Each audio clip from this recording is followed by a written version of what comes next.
Olá a todos e todas, vocês que estão aí ligadinho no meu canal do YouTube.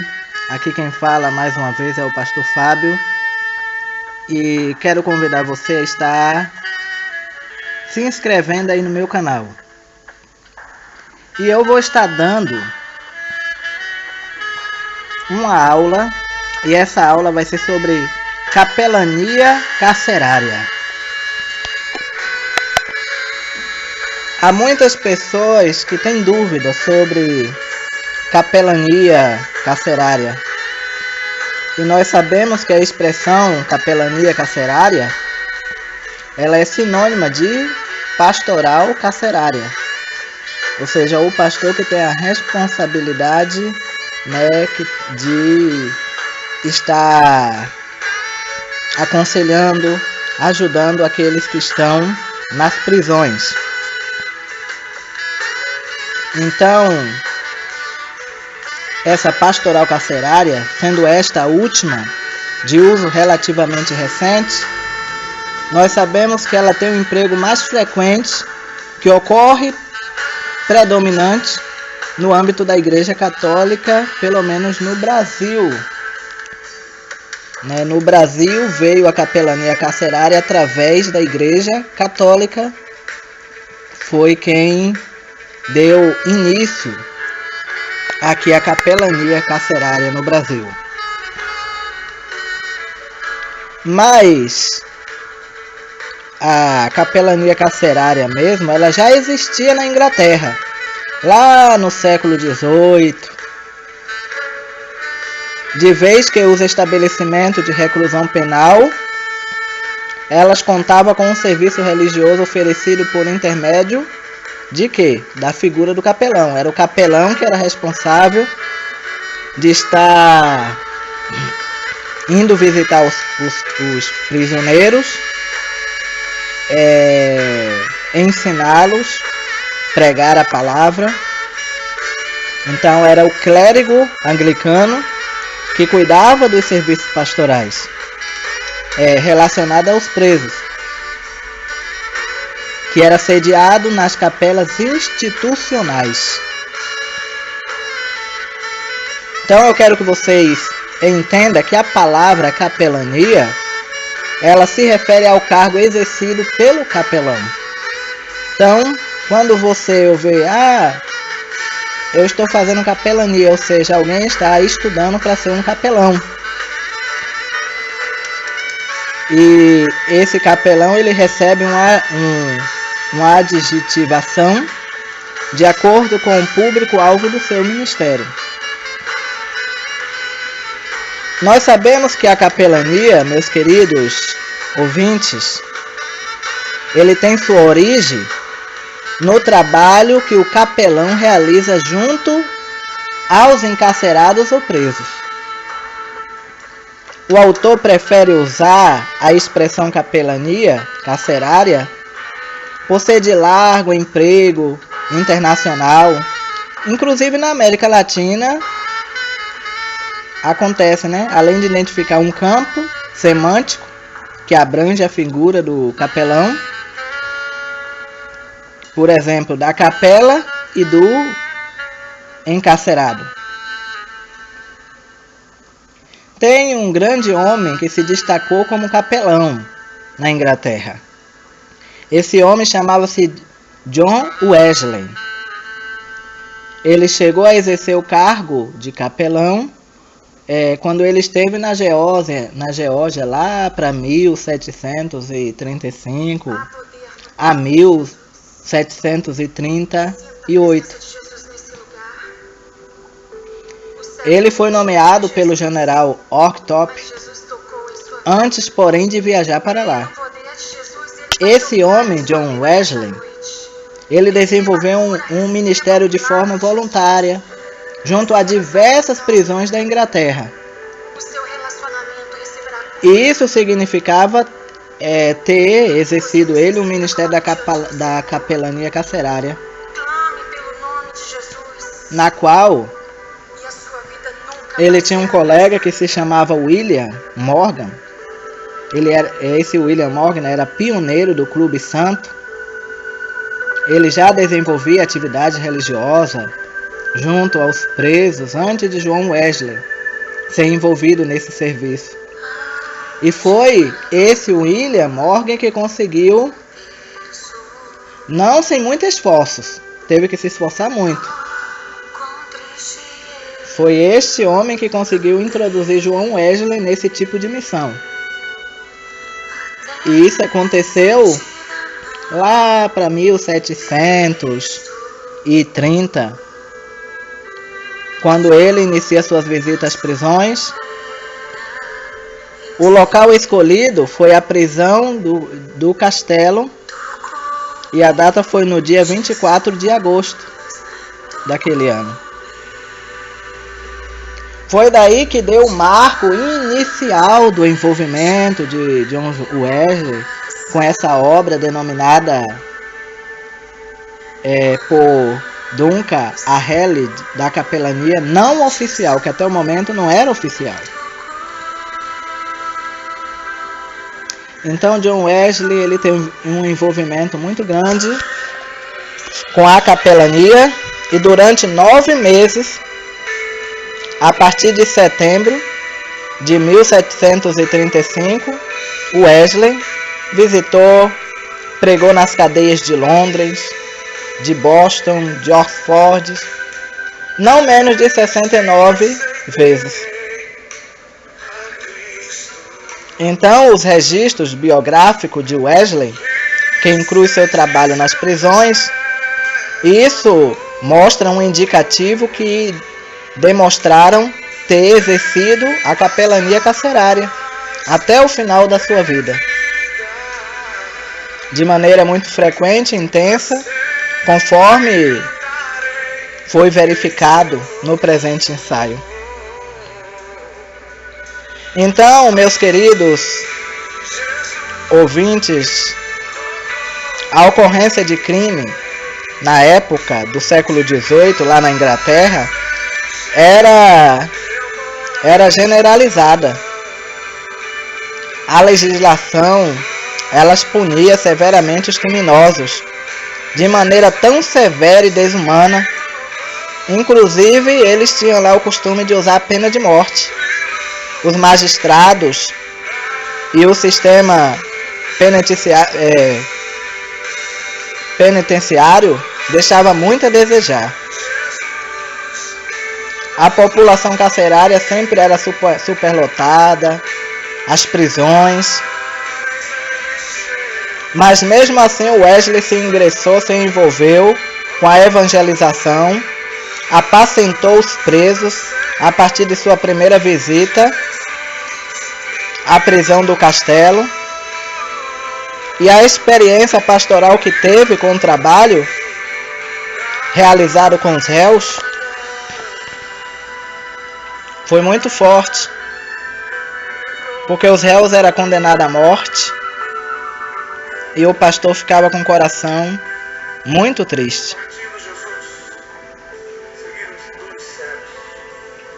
O presente trabalho de Wesley identifica, analisar, ainda de forma panorâmica e resumida, meus queridos ouvintes.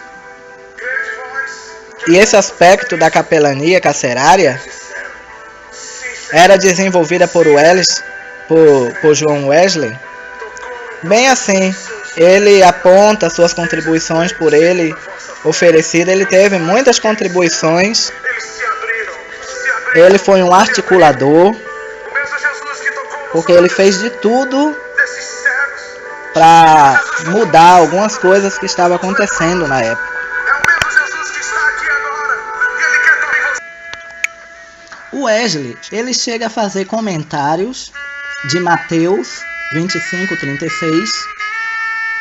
Ele diz: "Los prisioneiros necessita mais de ser visitados, porque ninguém consegue viver sozinho, aprisionado em um lugar distante do mundo." Então nós observamos que Wesley ele entende a condição de solidão e esquecimento na qual estavam sujeitos os presos daquela época.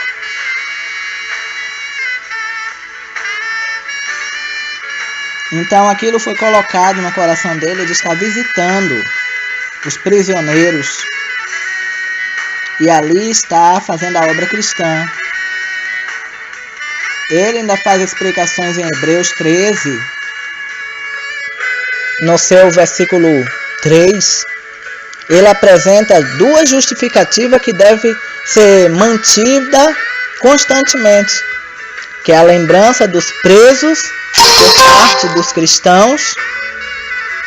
A primeira se relaciona ao vínculo corpóreo existente entre os cristãos alvo da epístola e os presos que deveriam ser por eles lembrados.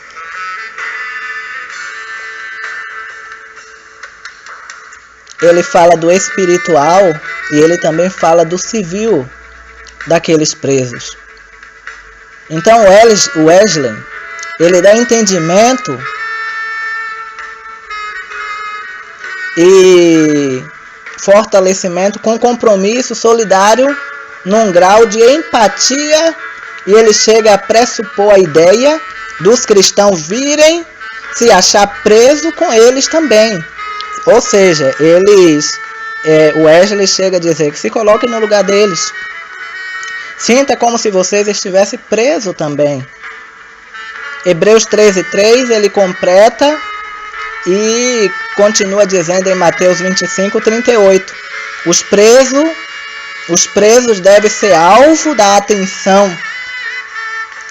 A presença e missão da igreja, a qual se identifica com ele e se coloca a serviço deles, como se a igreja fosse e como se presa estivesse com eles.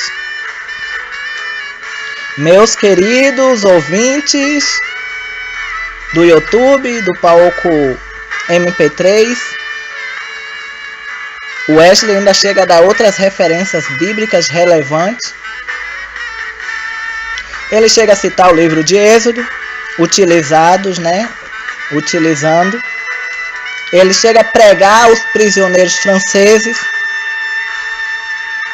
Lá no dia 15 de outubro de 1759, na localidade de Quirnoles, perto de Bristol. Nesse caso, o texto sagrado foi evocado dentro do contexto que se reivindicava, ele reivindicava o direito que prisioneiros tinham. Os prisioneiros tinham um direito a um tratamento, no mínimo, humanitário, tomando-se por referência a legislação mosaica, disciplinadora da maneira como os peregrinos e estrangeiros encontrados no território israelense deveria ser tratado. Então Wesley, ele visava consolar os soldados franceses, ele exortava as autoridades inglesas responsáveis por eles,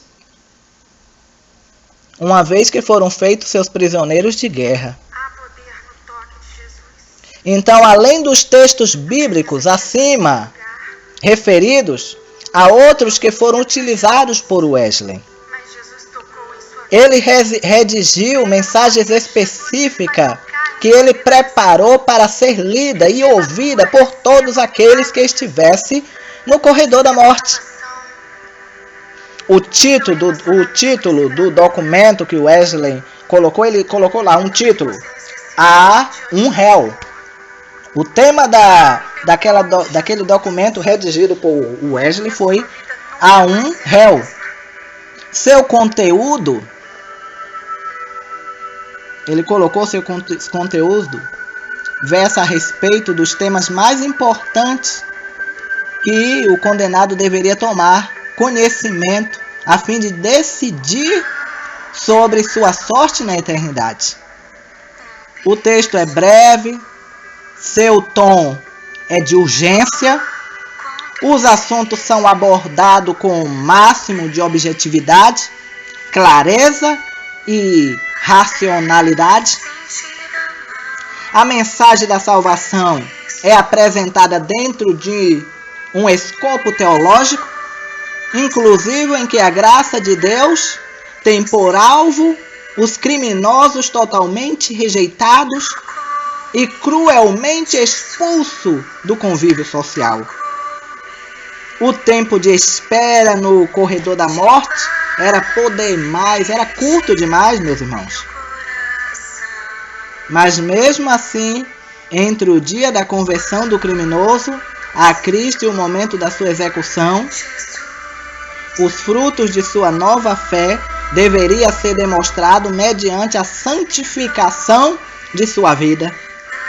Além de servir à evangelização do réu, a mensagem de Wesley visava também sua consolação e preparação para enfrentar o terrível momento em que a pena capital lhe seria aplicada.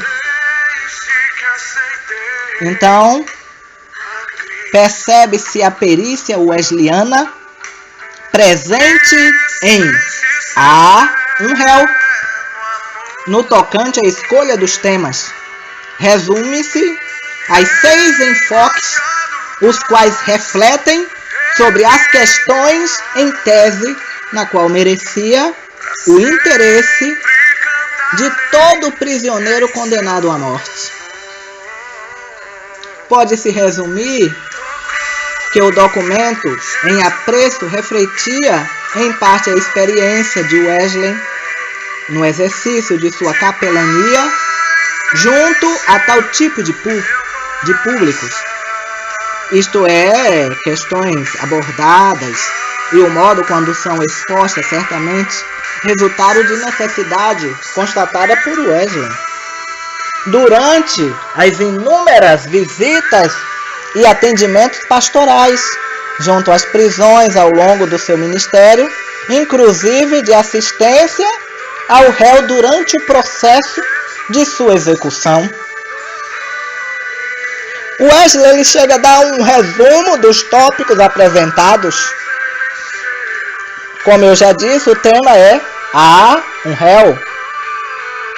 E os tópicos, o primeiro tópico, por exemplo, ele procura dar explicação ao réu sobre o significado da morte, do ponto de vista do próprio réu, de um condenado à pena capital e a sua preparação para enfrentar o momento fatídico de sua execução. Já o segundo ponto, ele chega a dar orientações ao réu condenado à morte sobre a maneira como deveria se preparar para o seu encontro com Deus, a quem haveria de prestar contas à vida logo após ter sido executado pela pena capital. O terceiro ponto, ele chega a dar orientações práticas sobre o arrependimento dos pecados, como parte da preparação do réu interessado em conseguir a salvação de sua alma. Já no quarto ponto, ele traz uma apresentação ao réu de argumentos comprobatório de total impossibilidade que ele tinha de salvar a si mesmo da condenação eterna após o cumprimento da condenação terrena.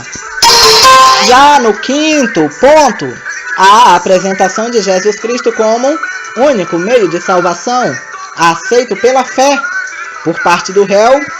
ênfase especial é colocada na pessoa de Jesus, o Cordeiro de Deus, que realizou um sacrifício vicário, reconciliando o vitorioso sobre a morte.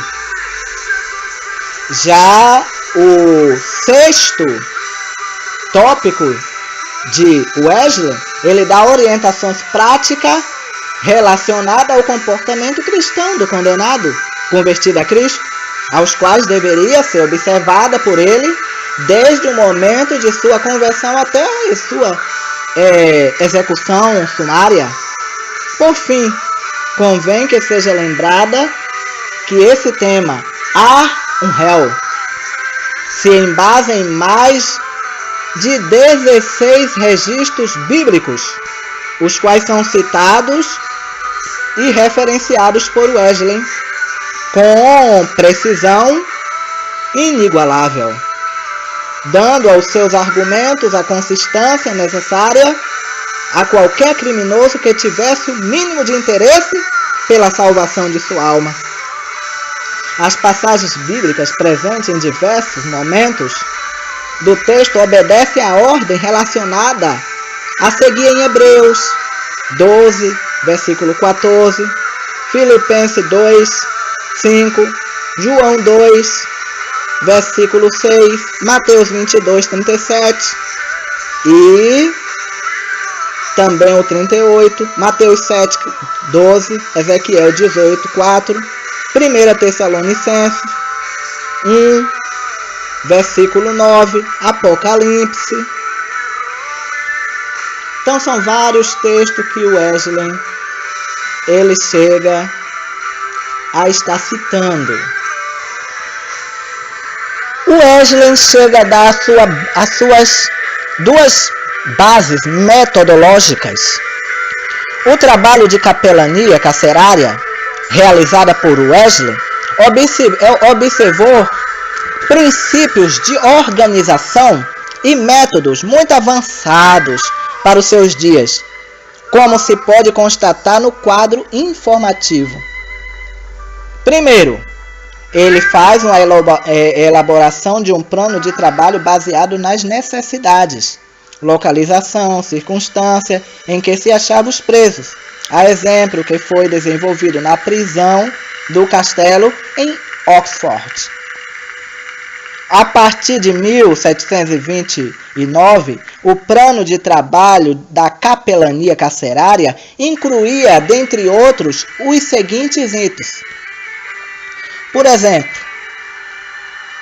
o trabalho dele foi constante e dos focos que foi tratado, a visitação aos presos para fim de evangelização, assistência pessoal aos que se achava no corredor da morte, acompanhamento pastoral, isso incluía momento de execução do preso, assistência pastoral, jurídica e social, celebração de cultos, celebração da ceia do Senhor, capacitação de lideranças leigas que não entendiam muito sobre o assunto, então precisavam ser capacitados, dos próprios presos convertidos ao Evangelho, para auxiliar na direção do trabalho religioso, junto aos seus colegas, alfabetização, calendários de atividades e outros, a obtenção de autorização governamental através do capelão oficial, chamado Gerard, no caso de Oxford, o que tornava oficial a existência do serviço de capelania voluntária e o credenciamento dos seus responsáveis. Precisava também da utilização do espaço físico do próprio estabelecimento de reclusão e às vezes da capela carcerária, utilização da Bíblia. Existia, por exemplo, na prisão do Castelo, uma Bíblia que ficava presa em correntes, mas à disposição da população carcerária, e de literatura específica preparada pelo próprio Wesley. A exemplo da mensagem a um réu foi através desta Bíblia, né? O quinto ponto também precisava de recursos financeiros destinados ao custeio das despesas realizadas em função das atividades da capelania, formados a partir de contribuições pessoais, inclusive do próprio Wesley, era a missão de sustento próprio, estratégias específicas de utilização de obreiros, metodistas, leigos que realizaram trabalhos magníficos nas prisões, a exemplo do longo ministério exercido pela irmã Sara Peter e São Juste, ao qual veio a falecer no final da década de 1740, do irmão Silas Told, marinheiro reformado por Wesley para dirigir a escola de caridade de Findlay e cuidar do trabalho do Senhor junto aos presos daquela localidade, além de muitos outros. O espaço e a natureza do presente trabalho não permitirem uma exposição mais detalhada a respeito do plano de trabalho de capelania carcerária, desenvolvido por Wesley e suas equipes. Porém, é enriquecedor e causa enorme admiração saber que as cadeias de Londres, de Bristol, de Oxford foram visitadas 69 vezes durante 9 meses por João Wesley. Então, sua maneira de evangelizar os presos incluía a pregação pública, a abordagem pessoal, a utilização de literatura específica, a referência de narrativas pessoais de conversão e testemunho cristão. Além disto, há registro de que ele ia junto com o réu em direção ao local onde a sentença de morte seria executada. Assistia o réu até o seu momento final de vida neste mundo. Então, meus queridos, a vida deste capelão, João Wesley, não foi fácil. Porque eu não sei se eu suportaria ganhar aquela alma para Cristo na prisão e saber que aquela alma ali estaria sendo morto, assassinado ali. É triste, é terrível. As referências aos estabelecimentos de reclusão penal do século XVIII são assustadoras, meus irmãos, e provocadoras de incontidos sentimento de indignação. Estavam sempre superlotadas, eram mal administradas, era fedida, desumanas, os presos eram maltratados, os carcereiros se envolviam com corrupção, a fim de auferirem vantagem, né? Muitos deles queriam ter vantagem pessoal do cargo que exercia. Além do mais, os presos com sentenças já cumpridas, eles continuavam mofando, recebendo um tratamento animalesco na verdadeira jaula. Eles se sentiam, os presos daquela época se sentiam como se fosse um animal preso em uma jaula, na qual as pessoas, não tem ninguém que tenha piedade, está ali até a morte. Era corrente a teoria da irrecomperabilidade dos réus, os quais mereciam o castigo que a lei lhes aplicava, sendo que quanto mais tempo ficasse na prisão, melhor pagaria seu castigo. Em Lord Oxford, conhecido das condições das prisões, dirigiu um inquérito parlamentar. Em 1729, o inquérito revelou abusos horríveis e o parlamento aprovou leis para melhorar o estado geral das prisões. As leis penais inglesas, além de parciais, eram excessivamente brutais quanto à penalização dos criminosos, sobretudo no tocante à aplicação da pena de morte. Afirma que havia 253 tipos de ofensas a que o código aplicava a pena de morte. Só para vocês terem uma ideia. Seria enforcado quem fizesse dano à ponte de Westminster. Então quem provocasse um dano à ponte de lá da Inglaterra, ele passaria pela morte. Seria enforcado.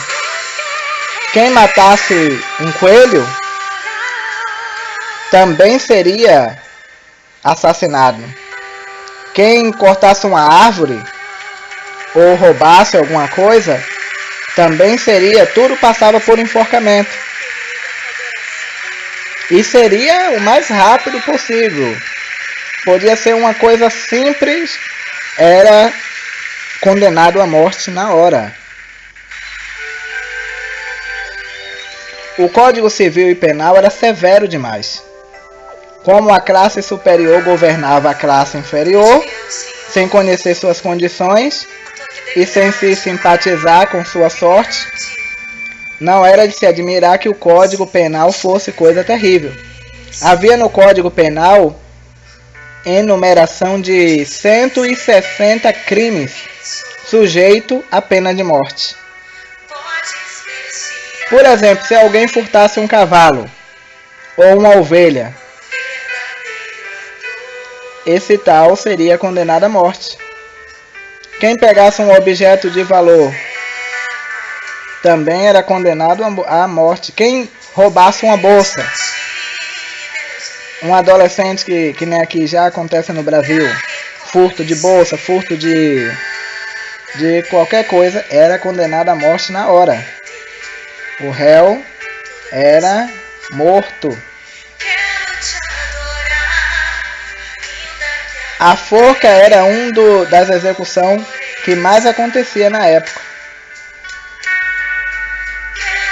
A forca era um dos instrumentos de morte que mais se usava, e mais cruéis ainda.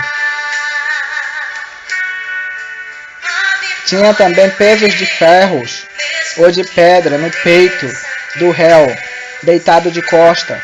Algumas pessoas, incluindo mulheres, elas chegaram a ser queimadas na época.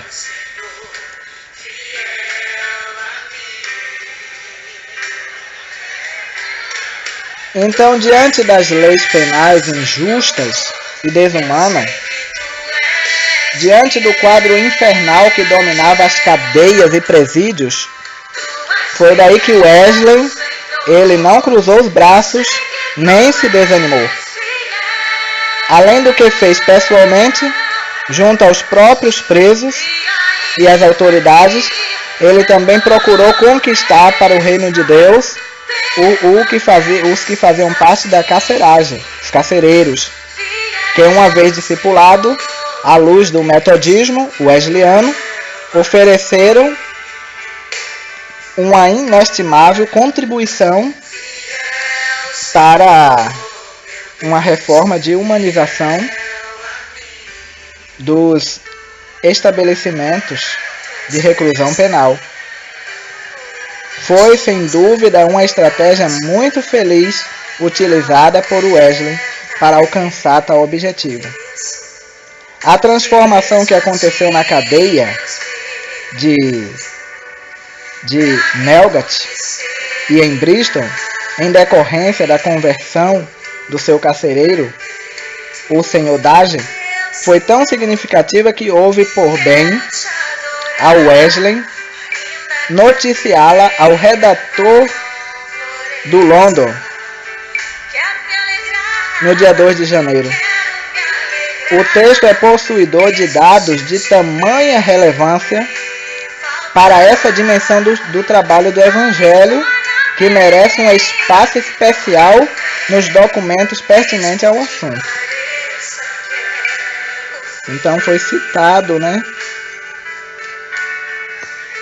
E o documento dizia assim: de todos os lugares de sofrimento fora do inferno, poucos suponham superar ou nem sequer igual à prisão de Newgate.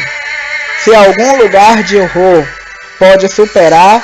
Faz alguns anos, Nelgat, em Bristol, fez tanta e era a falta de higiene, a peste, a miséria, a maldade, que escandalizava a todos os que todavia tinham um pouco de humanidade. Quão surpreso fiquei, por certo, quando estive ali poucas semanas. Toda a parte da cadeia, no primeiro andar e no térreo, e mesmo no porão onde os réus se prendem de noite, estão tão limpa quanto a casa de uma gentil, sendo uma regra que cada preso lave e limpe o seu apartamento 2 vezes por semana. Aqui não há briga. Se alguém se julga ofendido, a causa é imediatamente referida ao carcereiro, que ouve os dois face a face e resolve a questão de uma vez. Os motivos usuais para discussão não existem, porque é raro alguém lesar ou roubar um outro, sabendo que sendo descoberto será mais restrita a sua cláusula. Aqui não se permite embriaguez, ainda que seria vantajoso ao carcereiro, que poderia cobrar um preço exorbitante pela bebida, e ao taberneiro. Não há prostituição, sendo que as prisioneiras cuidadosamente observadas e separadas dos homens, e nenhuma mulher da cidade admitida como prostituta por preço algum. Todo cuidado possível é tomado para evitar ociosidade para aquele que trabalha. São dadas vezes quando as quais são divididas. Então, chegando a um denominador comum, vocês puderam observar que aquilo que estava sendo antes fedido, um horror, um inferno, depois da reforma, depois dos esforços de Wesley, a situação mudou.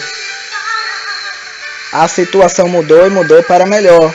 Não estava tendo mais desaversa, não estava tendo mais problemas.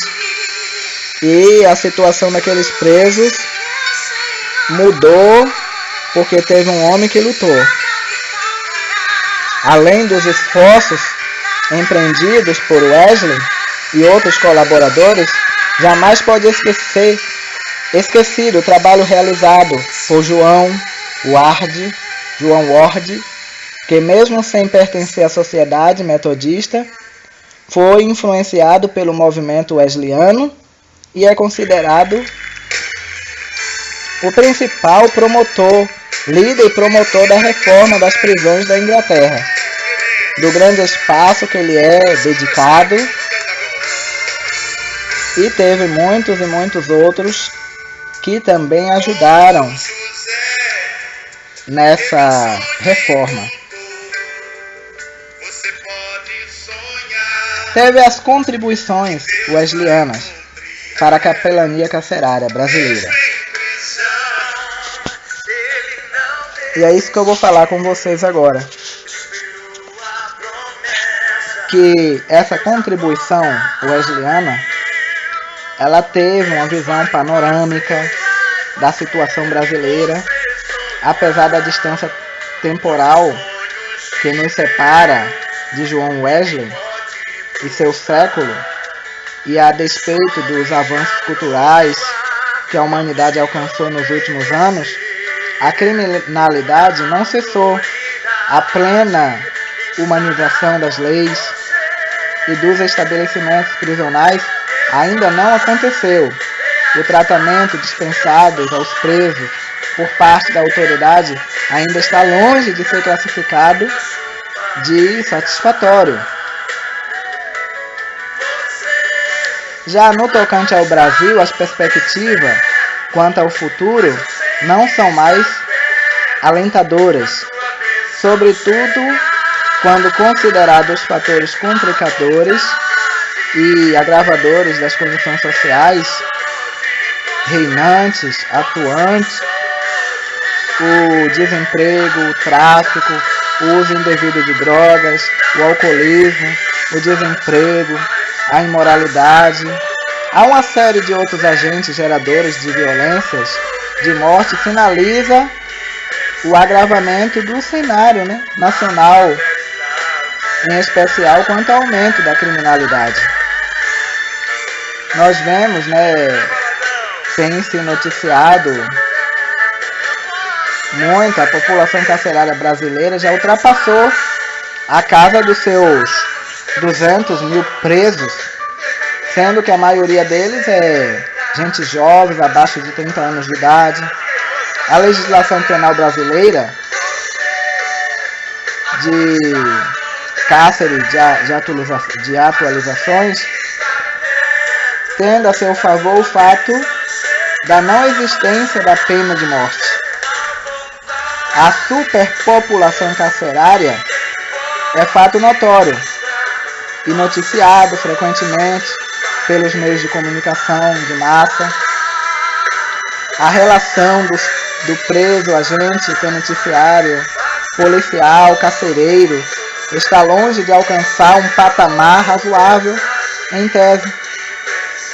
O trabalho desenvolvido em relação aos presos, tanto por John Wesley, seus auxiliares e simpatizantes do movimento metodista do século XVIII, se conectando e contextualizando a nossa realidade, tenha uma inestimável contribuição e nos oferece, sobretudo, pelos fatores favoráveis próprios de nossa própria época, Porque no Brasil, como é notória, as organizações religiosas das mais diversas confissões têm sido solidárias a colaborar com a sociedade, com o poder público, no tocante ao trato das questões pertinentes ao preso, o efetivo atendimento a esse premente desafio deve levar em conta alguns fatores referenciais, por eles que oferece pistas facilitadoras ao planejamento e atuação da Igreja nesse campo missionário que exige tratamento diferenciado. Primeiro, existem fatores favoráveis ao recebimento das contribuições wesleyanas. Temos favorecimento da documentação internacional relacionada aos direitos humanos. Na Carta das Nações Unidas, adotada, aberta, a assinatura pela Conferência de São Francisco, em 26/6/1945, é assinada pelo Brasil em 21/1/1945. Temos a Declaração Universal dos Direitos Humanos, adotada e proclamada pela Resolução número 217. Há também a terceira da Assembleia Geral das Nações Unidas, em 10/12/1948, e é assinada pelo Brasil na mesma data. Temos também o Pacto Internacional dos Direitos Civis e Políticos, adotado pela Resolução do número 2221 da Assembleia Geral das Nações Unidas. Tem também o Pacto Internacional dos Direitos Econômicos e Social, dentre essas e outras. Temos também o favorecimento da Constituição Federal, que diz: todos são iguais perante a lei, sem distinção de qualquer natureza, garantindo-se aos brasileiros e aos estrangeiros residente no país a inviolabilidade do direito à vida, à liberdade, à igualdade, à segurança e à propriedade nos termos seguintes. E aí dá sequência.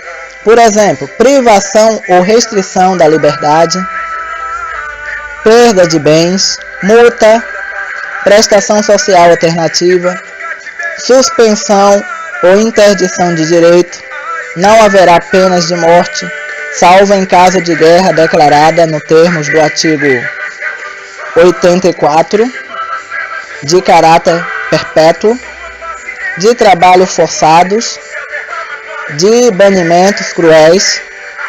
A pena será cumprida em estabelecimento distinto, de acordo com a natureza do delito, a idade e o sexo do apenado. É assegurado aos presos o respeito à integridade física e moral.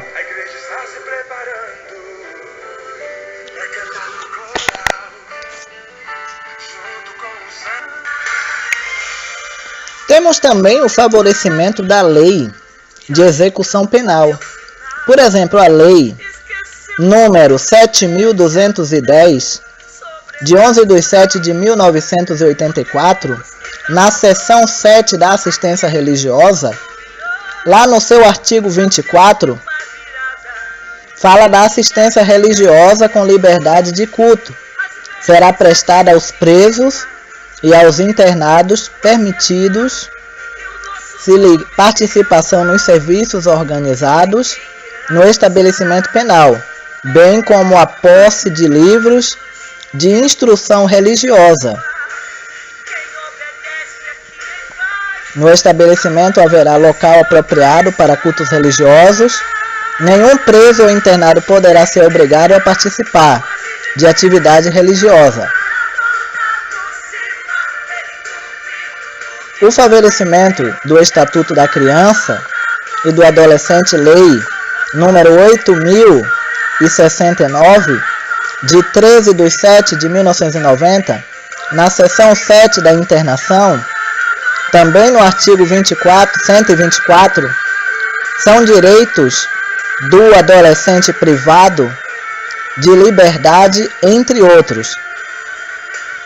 Os seguintes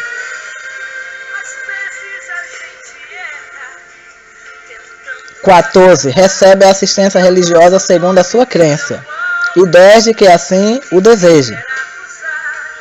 O crescente interesse no assunto por parte da sociedade civil organizada, o crescente interesse das autoridades, a experiência e os resultados positivos obtidos pelas igrejas no trabalho que vem desenvolvendo junto aos presos ao longo da década no Brasil, as possibilidades de parceria através do Caminhos Abertos pelo movimento ecumênico,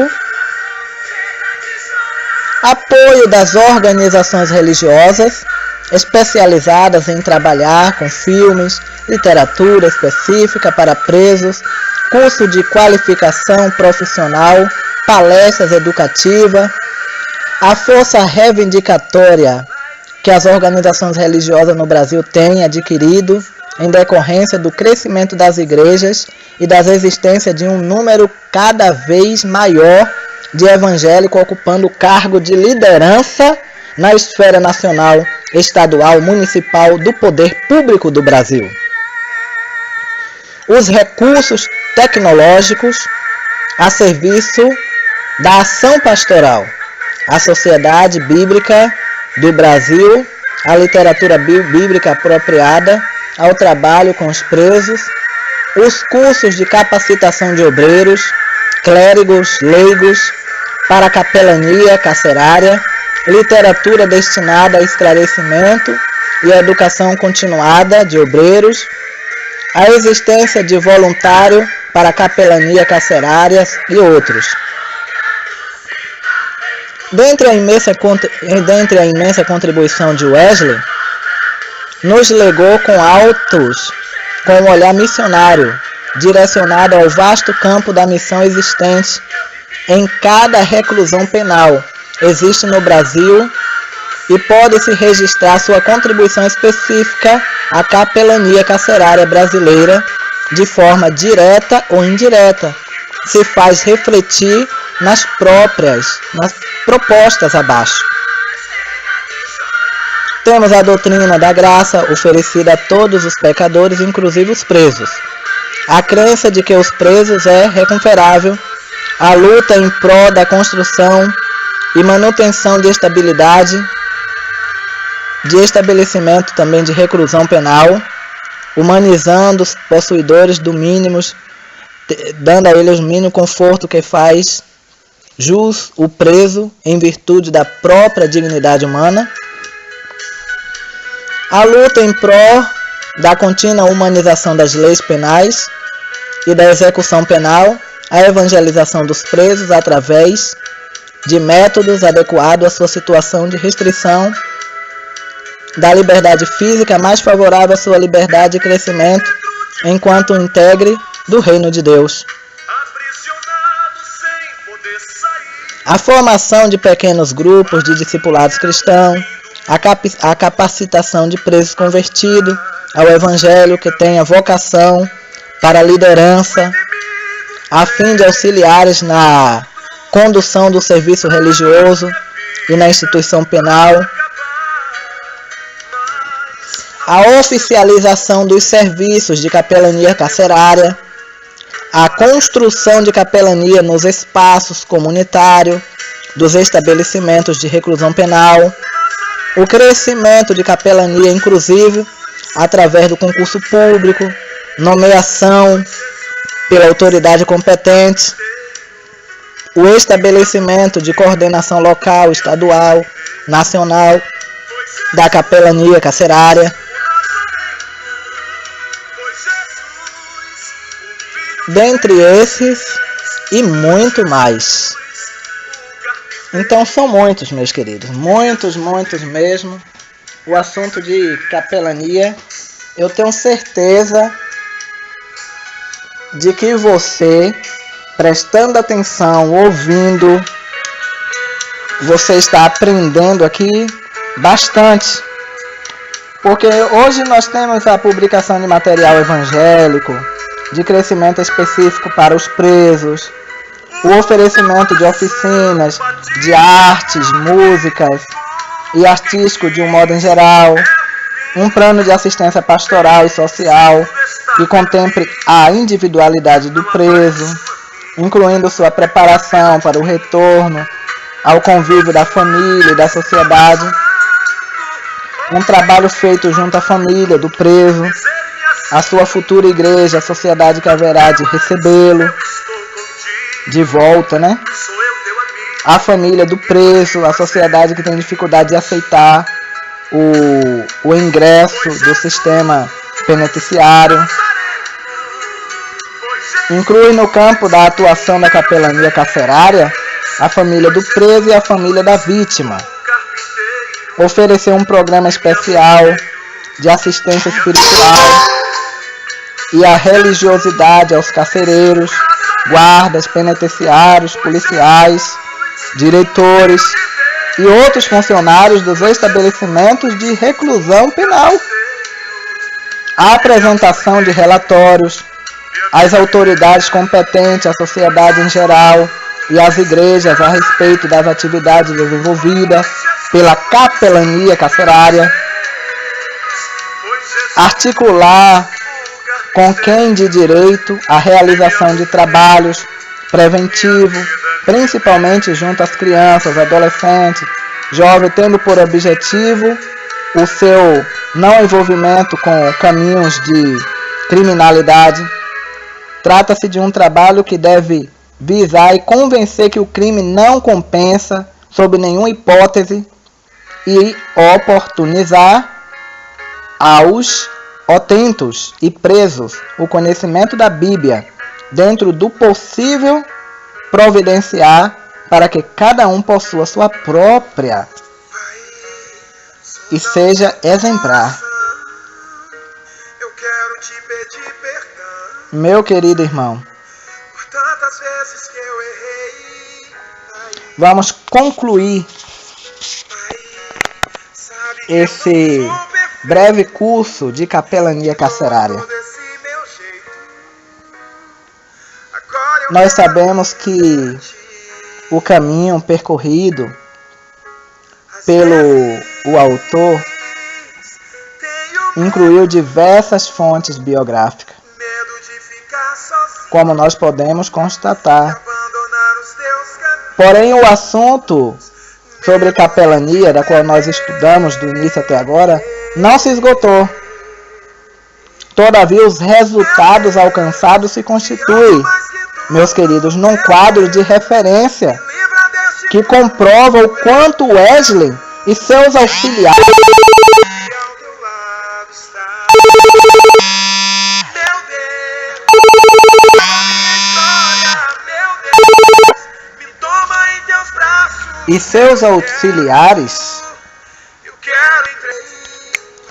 e simpatizantes fizeram pela causa dos presos.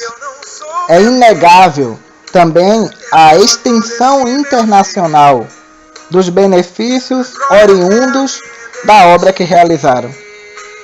No mundo cheio de tantas religiões, não seria arrogância enfatizar o papel social que Wesley atribuiu ao cristianismo, tese que ele demonstrou através das obras de misericórdia que realizou junto aos presos, no caso em pauta, de 1729 até o final de sua vida.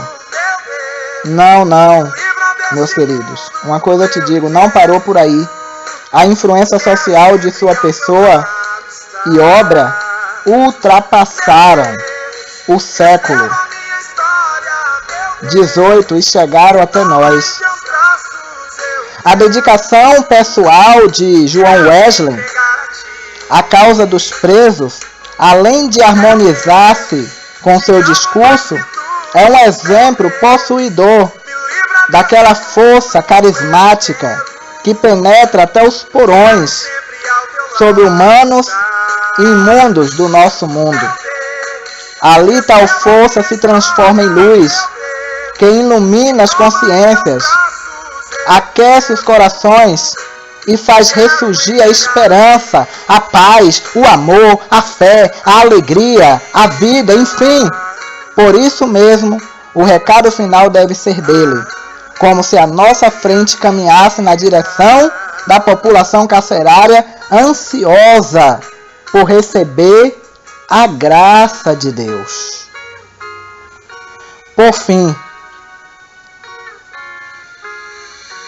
a moda do capelão carcerário, Wesley, ouve-se o apelo do convite que fizemos nós para sensibilizar cristãos de outras denominações, porventura ainda indiferentes com a dimensão social do Evangelho de Cristo.